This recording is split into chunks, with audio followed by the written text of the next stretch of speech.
Okay, it's just gone 8:30 now, and hopefully people haven't gone a bit too crazy with the full moon, and will be able to join us soon.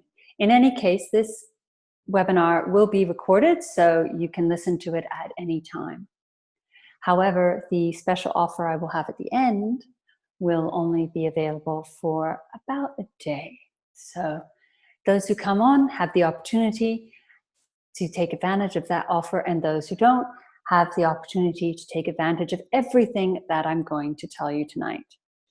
And I really like sharing this information. I find it has a lot of value for working mums especially, and especially at this time of year when everything's getting started and we're all going a bit crazy, with school or getting back into the routine after the holidays. All those sorts of things can put a lot of stress and make us feel like we're going a bit nuts.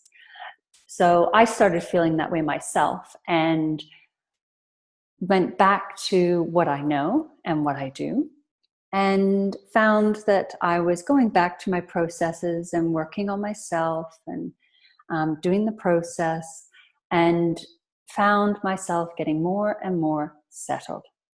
And so I thought it'd be a great thing to share with all moms so that they can be calmer and be more balanced, because that's what I'm about. I'm about working moms, any mom, being balanced, because that's when you can be your best self. And when you're balanced, your kids are balanced. They're calmer, they're not fighting as much, because they know it's a safe space and they know you're okay. And that's the biggest indicator of what's going on in their world. They pick up on things. They pick up on the mirror neurons in their head. They pick up on what's going on in your head. And so it's very important for us as mothers to be able to be centered, not only for our own well-being, but for the well-being of our children as well. When we are calm, it's much easier for them to be calm. And we know that. We know days when they've been acting up and we've been thinking, what's going on with them? What's getting on? Why are they so ratty today?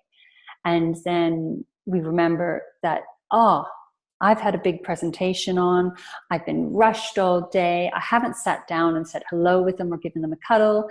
It's just been go, go, go, go, go. No wonder they've been acting up. So that's what this is about. And in this webinar, you will learn, number one, why? Let's just making my screen work. Okay. Why working moms are at a high risk of that monkey mind and burnout. Where the monkey mind started, though we're not putting anybody on the couch here, so don't worry. The three most common mental blocks for working mothers, and 3 steps to start training your monkey mind and dissolve those blocks. And some ways to make it everyday thinking. So you're going to come away with a lot of valuable knowledge that you can start using right away to give yourself some more balance in your life. I'm always telling people it's not about work-life balance. Don't try balancing your life. It's not possible. What is possible is balancing your mind, balancing what's going on in here. Then you can handle whatever comes along, because there will always be change, and there will always be things that throw you curveballs. But if you're balanced and you're calm and you're centered and you respond rather than react, you can handle just about anything. Okay? So with that, and with this webinar, what we're doing it for is to make things happen, to stop monkeying around and make it happen, because it's January, it's almost February tomorrow, and we need to start making things happen to make 2018 as great as it can be. So that way you can stop procrastinating and have laser sharp focus, be able to really be centered and know what's going on. Clear your mind to be more creative and more insightful as well, so you can tell also what's going on with your kids as well as what's going on with yourself. Be more focused on the present and be more balanced, so that you are in the moment. When you come home, you are being at home. You're not thinking about work or thinking about that. I just put on a bunch of laundry before I came in here. And so now I've got, stop that, start this, so that I'm present and I'm focused. And this lovely scarf here is just fallen down. Let me just put it back up.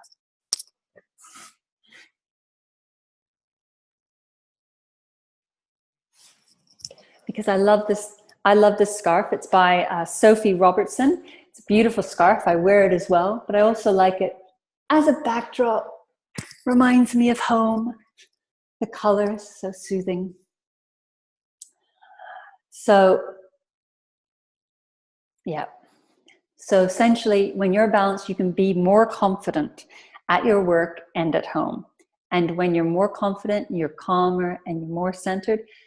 Research shows, and basic common sense says, that you enjoy parenting more. You enjoy being a working mother. Just like my client here, Claire. She is a sales manager, business manager. And we did some coaching, and she walked away being more centered, more content with who she was and what was going on in her life. She improved her networking skills so she could make more contacts, which then help, especially in this day and age when we want to get ahead and get to that next level. Our contacts help us do that. Our network helps us propel us forward, because those mentors and those people will promote us to our bosses, will promote us to other people, and that helps. She also improved her delegation skills, which helped help her make things happen. And she was able to do more and get more done with her team rather than doing it all herself. And with that, she was able to cement the promotion that she was kind of half having. She was able to cement it, and so pleased with herself that she was able to do that. So that's enough about them. Just a little bit about me to get started. For those of you who don't know me, I've been coaching leaders, managers, supervisors, working moms for about 20 years now. And I'm not your regular life coach. I didn't, take a weekend seminar. I'm an executive well-being coach. I've got an MBA. I'm accredited in executive coaching at level 2 with the Institute of Executive Coaching and Leadership. I'm accredited in a number of tools, your Myers-Briggs, LSI, your DISC, and I've just finished a neuro leadership diploma, which is fantastic. Just get into all that science and what's going on in here, and neurons are firing. Brilliant. And what I like to do is bring the science in with the spiritual and put them together. And so that way there is proof, there's evidence, and there is something to back you up with your gut or with the manifestation and positive thinking. There's actually proof and science behind that now. And it's great when you put them together, because it really builds a whole package to help you change. In terms of being a working mother, I'm a mother of 3 who hopefully they're all in bed now.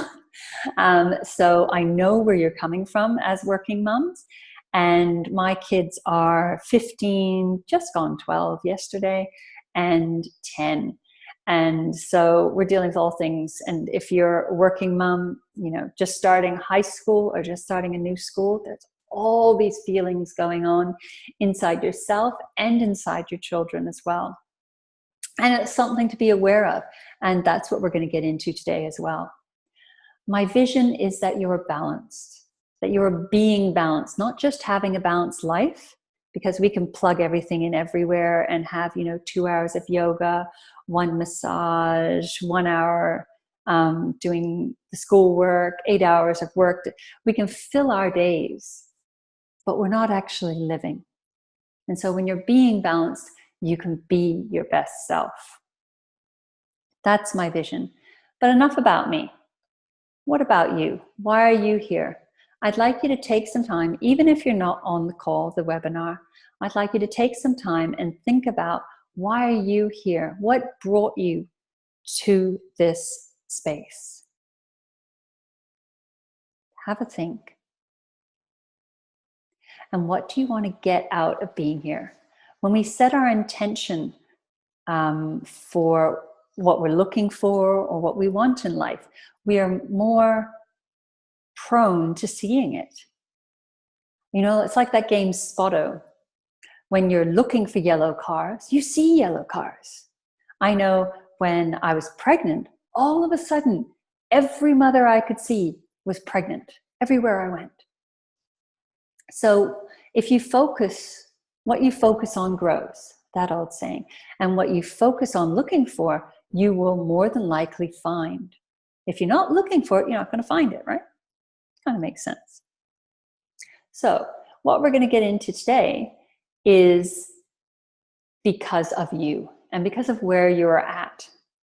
And because now a lot of mums, and things have changed. Things have changed over the past few years. And we have, how do I say it? Well, essentially, since our grandparents, we're exposed to about 7 times more stimuli than our grandparents were at our age. We've got 7 times more, the amount of information and noises and smells and data and research and people all coming at us. And our brains have not evolved to deal with all of that. And we live in a scarcity mode.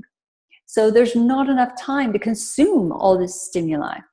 There's not enough time to do everything that we believe we should do. And I'll be talking about shoulds later. There's not enough, you don't get enough help around the house, help with kids, whatever. There's not enough support. There's not enough money. There's not enough time. Time's a big one, comes up again and again and again. I'm coaching somebody tomorrow on time. She wants more time in her day. We all have the same amount of hours. It's what we do with them and how we are in those hours, which determines our productivity. And essentially, there is not enough coffee. There's not enough coffee in the world to make everything right. So we live in scarcity, and our minds are constantly in motion with all this stimuli coming at us, coming at us, coming at us, and we can't slow down. And Buddha describes it as that our minds are filled with drunken monkeys. And you think of like the African jungle and this bunch of monkeys swinging from side to side. That is pretty crazy. You know, there's a lot going on in there, and we can get frazzled. So this webinar is for you. Take what you can out of it, use everything, and I am sure that you will be more balanced when you do. So let's start off with this monkey mind. Where does it all come from? Well, it comes from, way back when. Our minds are always growing. Way back when you were young and you learned things, we experienced things, and we made sense of things at that age. Okay? And as we made sense of things, we gave meaning to certain events and things that happened to us. And there were 2 things that would change the impact of that meaning. Number 1 is how big the event was. So your parents splitting up when you were little versus you not being able to eat pizza for breakfast. One's not quite as important as the other. One you're going to remember a whole lot more than whether or not you had pizza for breakfast the other day. And so that's the first thing that shows how they become embedded in our brains. And the second thing is how many times you recall that actual event. So if you go back and recall your parents splitting up time and time again, or give an easier example, if you keep going back and thinking to yourself, the last time I gave this presentation, I screwed up. And you keep remembering that and keep telling yourself that story again and again and again, it is going to become embedded in your brain like a big rock. It's like taking a little snowball and it's rolling down the hill. The longer you let it roll down the hill and you let it keep rolling, it's going to get bigger and bigger and bigger and bigger and bigger. And it takes up your brain. It's literally laying layers and layers of myelin across your brain and making that neural pathway very strong and very embedded. And when it's like that, it's the easiest way for the brain to work. So the next time you go to make a presentation, your brain is going to go back And remember the last time you made a presentation, and it's going to whoosh down that neural pathway and said, oh, the last time I made a presentation, I screwed up. Oh, okay, ergo, I will screw up again. So you're thinking on the negative. And that's the thing. The biggest barrier for moms in being balanced is ourselves. We are our own worst critics. Research by Ernst & Young shows that 49% of us say that we're our own worst critics. We don't need anybody else telling us we're terrible. We do it to ourselves. And that's great. You know, I think that's actually brilliant in a way, because if we're doing it to ourselves, that means we are in charge of fixing ourselves. We don't need anybody else involved. We can do it. 49% of us can kill it. Not a problem. And we can change our monkey mind. Okay? Because these memories that you formed way back when you experienced things and learned things about yourself, they can become embedded, because whether the bigger they are and how many times you replay them in your mind is the more and more they're going to become embedded. And it depends whether they're working for you or against you. And if they're working against you, then they become the mental blocks. So the mental blocks I equate to the three monkeys. You know, hear no evil, see no evil, speak no evil. These blocks prevent you from achieving what you want and being who you want.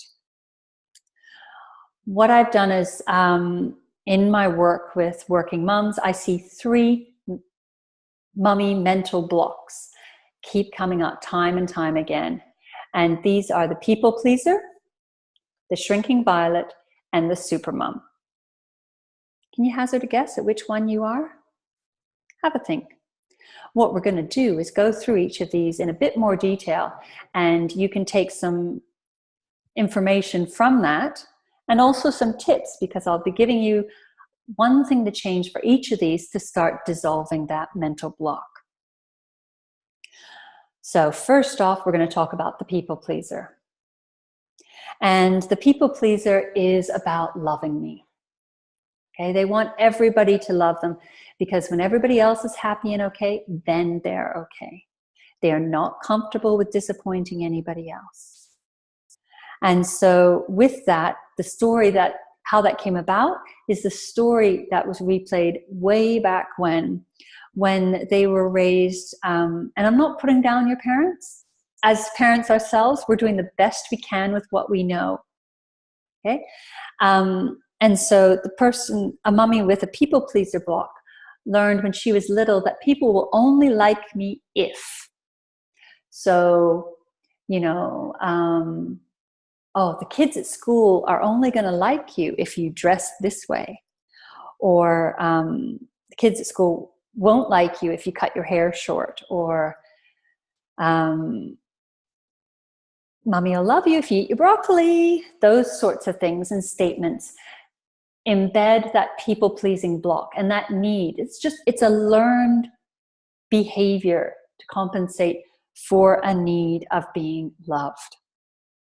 Okay? So they want to please everyone. And what happens with this, and when I do it on a diagnostic with my coaching clients, greater than 50th percentile on this particular thinking style, greater than 50th percentile, you give away the right to define yourself to everyone else. And so what you can do to change this, because you're not listening to what you actually want. You're doing everything for everybody else and not listening to what you want. And so, the favorite word of a people pleaser is sorry.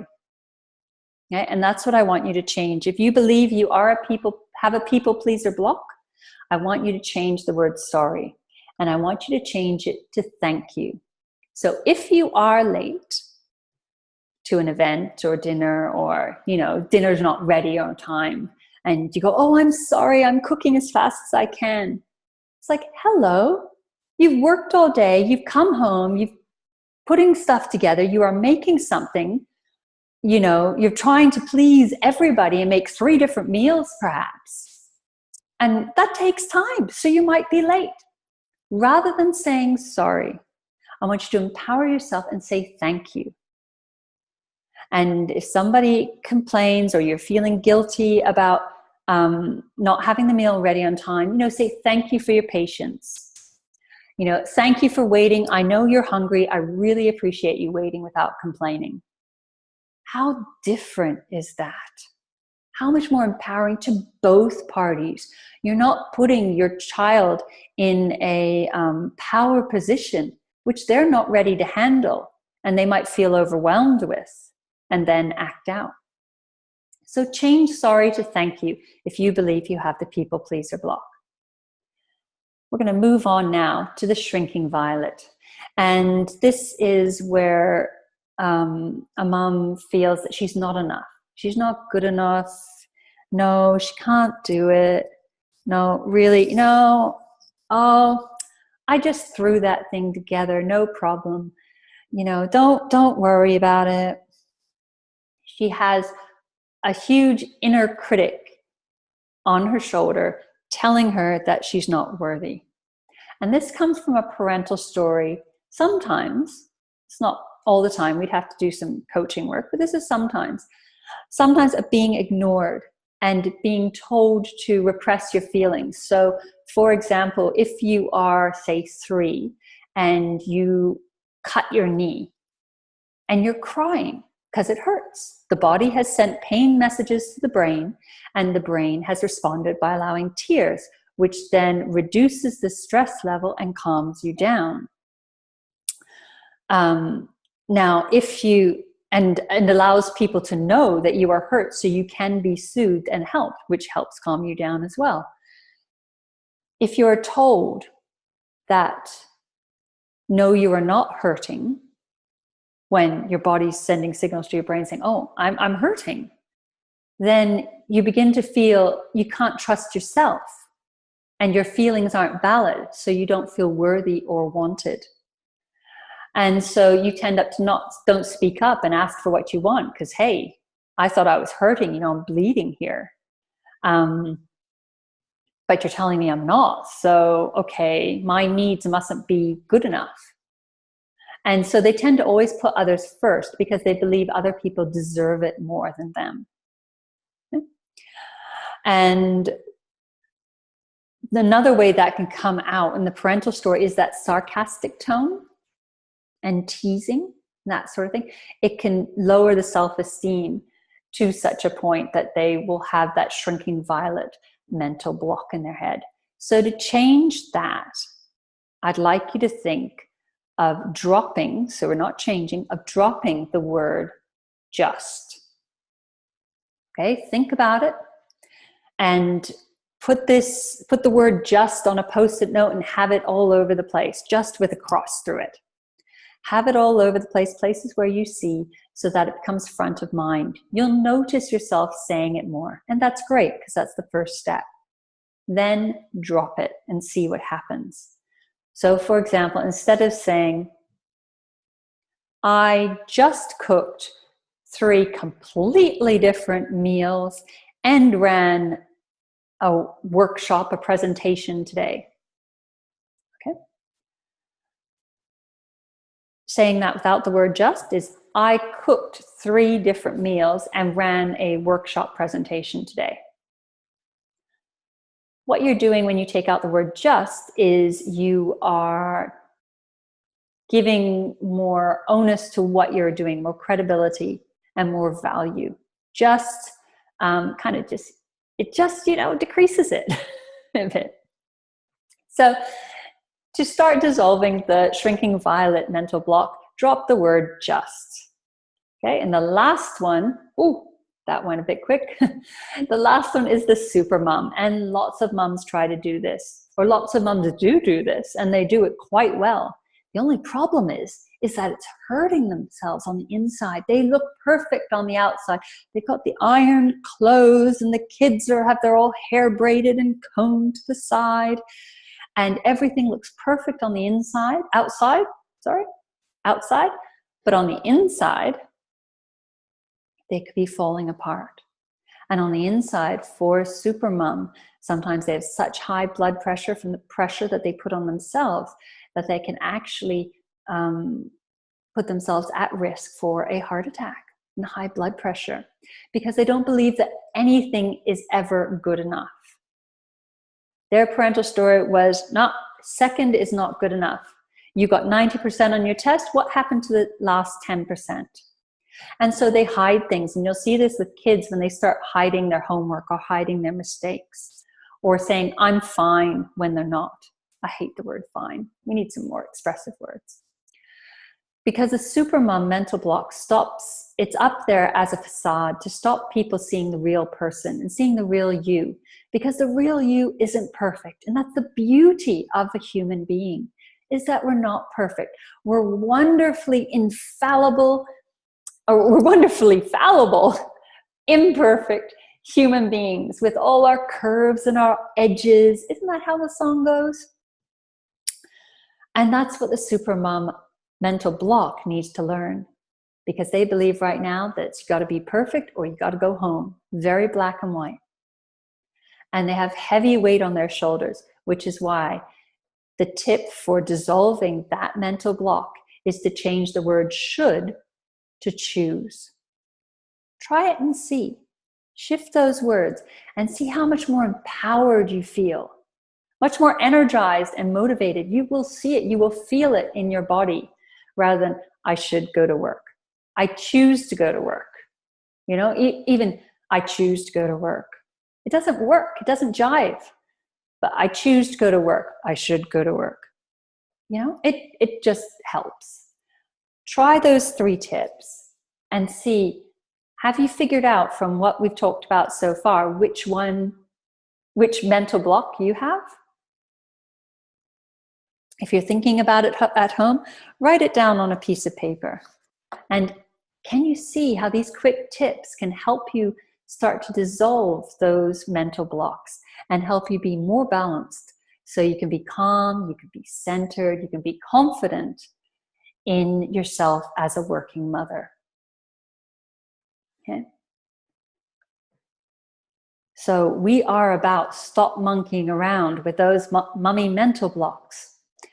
And that's because these blocks will cause you stress, they will decrease your well-being, and they will increase your blood pressure. And on my retreats and in coaching, we look at the actual stats and see how much of difference it makes by just what's going on in here. And that's the #1 wish of kids as well. Kids, you know, Galinsky did a survey of thousands of kids about their working parents. And what they wanted more than anything was for their parents to be less tired and less stressed. And that starts with our minds and being balanced. Okay? So what to do to train our monkey mind and start dissolving those mental blocks on a more regular basis? I'm going to give you a 3-step process that I use with my clients, and we break it down in more detail on the retreats. But right now, just because of the time we've got and the fact that this is a webinar, I'm going to give you an overview of the process. Take it, run with it, use it. And if you need more help or you need more work, give me a call and let's see what we can do. So first off, what to do to train that monkey mind and stop monkeying around and start making it happen. The process, the overview is that you name it. I've got fancy stuff. You learn the lesson it's come to teach you, and you talk it out. 3 steps. Okay? And those 3 steps are going to take you through any situation that you come across that you need to change and shift in your life. Excuse me. So the first step, name it. And this is not naming it to shame it. This is name it so it doesn't define you. You are not a people pleaser. You have a people pleaser block. You are being a people pleaser. It does not define you. It is not who you are as a person. So when you name it, you separate yourself from it. And that way, it's just easier to objectify and talk and work with it, to understand what lies beneath. And you can't ignore it when you name it, because You see it there and you can't ignore it. It is part of you, but it's not the whole you. So let's take it out and let's name it and say, hello, people pleaser block. Let's talk. And just by doing that, you'll diffuse the emotion, that emotional bomb that's happening. So when you're all flustered and you hear yourself snapping and you say, okay, I am angry. I'm being angry. Even just saying that. And I did use the word just there purposefully. Here it is without it. Even saying that, you will lower your blood pressure and your stress levels because you recognize it. And that then decreases anxiety in the brain. And the amygdala and the neocortex can actually talk more efficiently and effectively. So the first step is name it. So it doesn't define you. You can separate yourself from it and you're not ignoring it, not pushing it down under the covers. The second step is about learning the lesson. And I love this quote. It's from a Buddhist nun called Pema Chodron. She goes, you can quit your job. You can only go where people are going to praise you. You can manipulate your world until you're blue in the face to try and make it always smooth. But the same old demons will always come up until finally you have learned your lesson, the lesson they came to teach you. Then those same demons will appear as friendly, warm-hearted companions on the path. And that's what we're doing here. We're looking at these people-pleasing blocks or supermom blocks or shrinking violet blocks and learning from them. And then the next time they come along, we'll be like, hey, I know what you're doing. I know why you're here. And therefore, I can live my life more wholeheartedly and more positively because I've learned the lesson. I can have more compassion, more attention, more resilience, and more empowerment. So you learn the lesson. And one question to think about is, what is it that they, and they being the blocks, the monkey mind, think you want protection from? Okay? What is that deeper need? So for example, if you get angry trying to get your kids off to school and they're not listening to you, and go, you guys aren't listening to me. The deeper need might be around more respect or your ability as a mother to actually get the school run happening before you get to work and then get everything else happening. Right? So it's going below and getting to the deeper need. And all you need to do at this stage is identify that and empathize with that part of you. Empathize with that need. Like, okay, I'm actually looking for respect. Or, okay, I'm angry. Oh, I don't feel I'm being a good mother. That's the lesson to come to teach you. And you got to think about that and think, it can be quite profound, and empathize with it, as I said. And what you'll see, actually, I don't know whether this is going off here. So I'm going to close this just a second. What you'll see is Lani here was at one of my retreats, and she had just a profound insight, an amazing woman, breakthroughs all over the place, rocking it. And this is what she wrote after the retreat. You know, I also feel a sense of calmness, knowing that I've taken an amazing step over the last few days. And I now know I am prepped up with some awesome advice and tools after the most heartbreaking, learning the lesson, yet most self-discovering weekend that I know. I now have a breath of hope that I can be who I need to be and who my family need. Smiles, calmness, love. Those were her 3 words she took away. And that's important. She was able to get through and empathize with that need and figure out what lies beneath and work there versus just, oh, I got to stop being angry. Telling you to stop being angry just makes you more angry, doesn't it? So we need to get beneath. And then we need to talk it out. Okay? And the reason we talk it out is because the power of words is enormous. We talk to ourselves at about 200 to 300 words a minute. And it never shuts off unless you meditate. It never shuts off. Because you're always talking to yourself. And anyway, Words are always going on. Your brain is working and working and working. And we see this power in things like our self-talk, mantras, affirmations. And we do these things because we want to shift our self-talk from negative to positive. So what research shows is that the more negative talk we have in our heads, the more negative outcomes appear in our lives.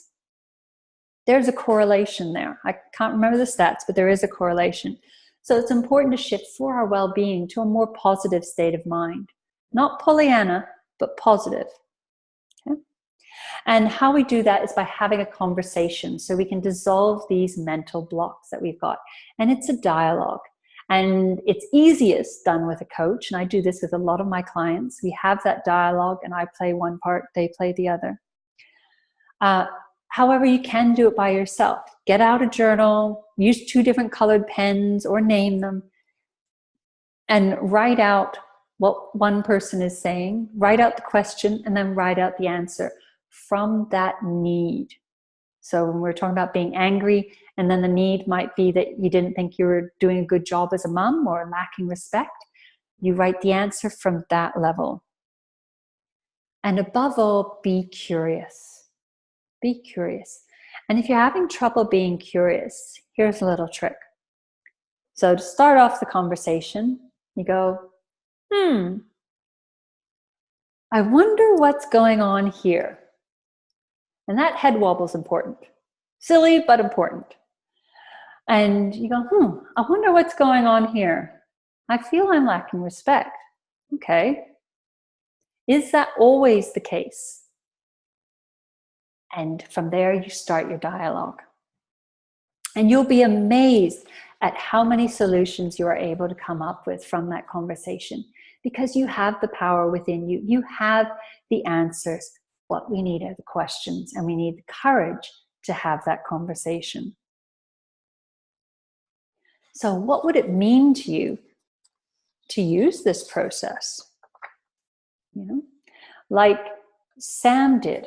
She had that conversation about she wanted to stop a habit that was detrimental, and it was bring up all this anger and angst. She wanted, it's like stopping smoking, and you go, why can't I smoke? I'm an adult. I should be able to smoke. I'm over 18.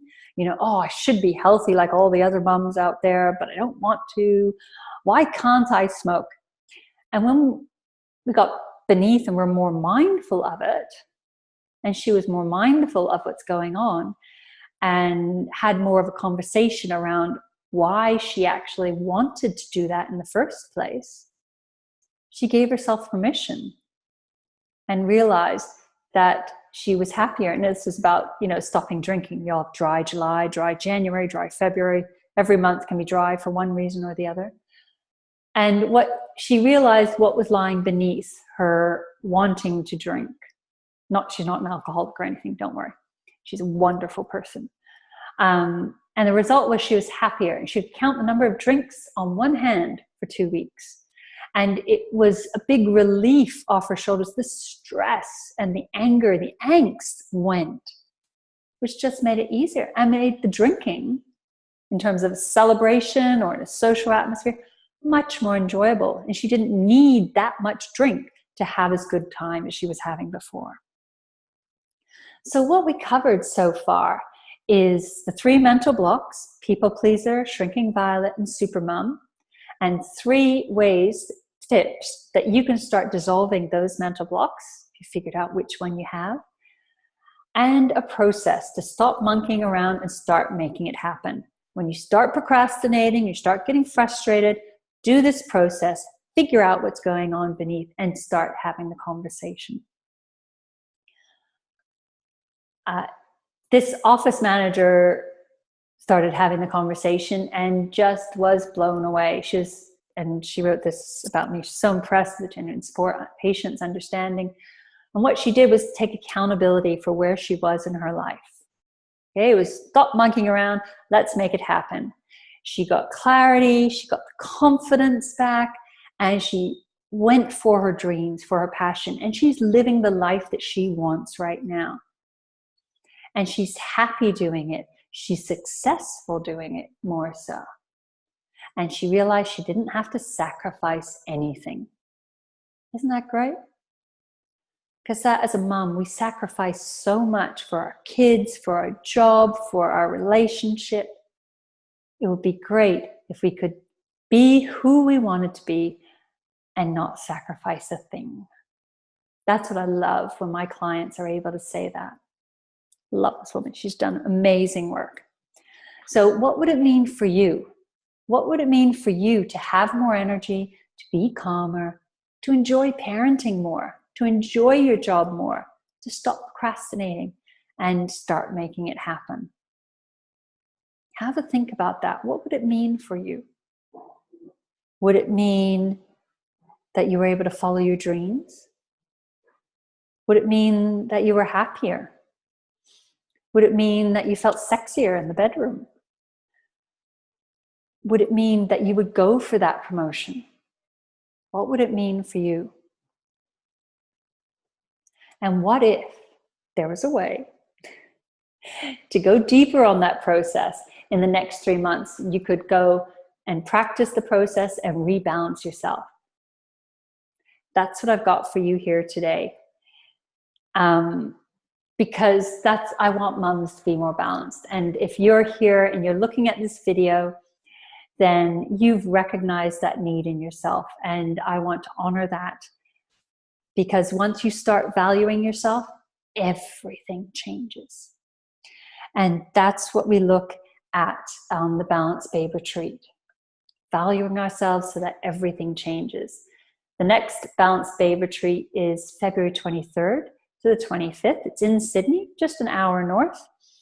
And at these retreats, aside from a massage, yoga, meditation, downtime, no shoulds, you also get into what's going on in your mind and figuring out some ways to change it. So what I have here for you is a special offer. Everything's included. It's a single room. You get yoga twice a day. There are mindfulness group sessions where we go deep. There's organic, delicious food.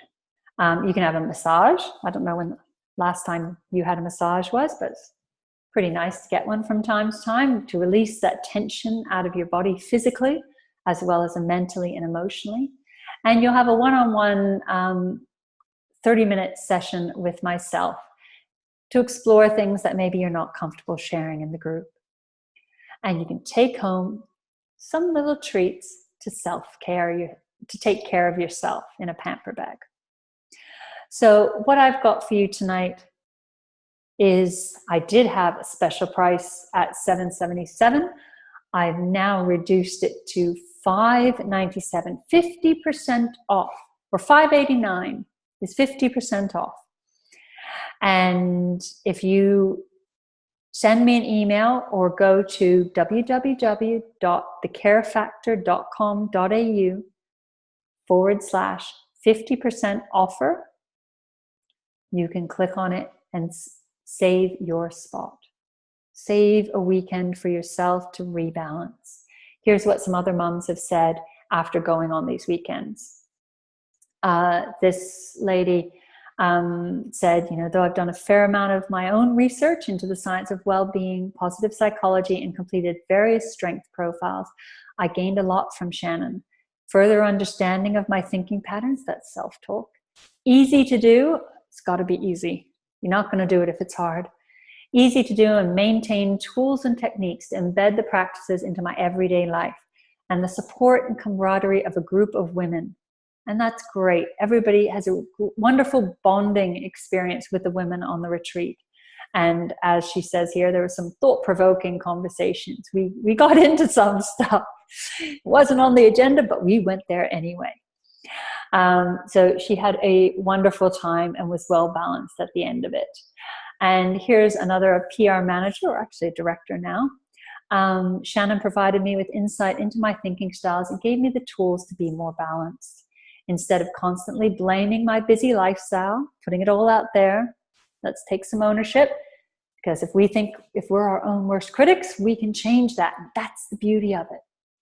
So instead of constantly blaming my busy lifestyle for making me feel anxious and overwhelmed, I left knowing that I had the power to take control of the busy lifestyle I lead as a working mom by using a range of mindfulness processes.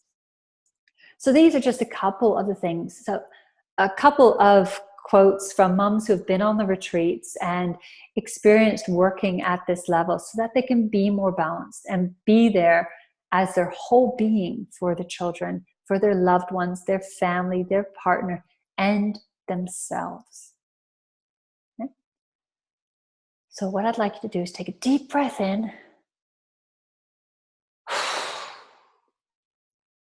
and think, what would it mean if you could get away for a weekend to work on you, to rebalance, recharge, reset yourself for a great 2018? What would that mean for you? What would that mean for your family? What would that mean for your career? Take some time and think about that. And when you're ready, go to www.thecarefactor.com.au/50% offer and book yourself a spot. There aren't many left. There's only about 5. So get them now and I will see you there. Okay. If you want, you can email me for it as well, if that's easier, to the email on your screen, info@thecarefactor.com.au, and I'll simply send you the details. All right, I want you to take care of yourselves, have a great night, and above all, be balanced. I hope to see you soon. Until then, take care, enjoy, and be balanced. Okay, and I'm going to sign off.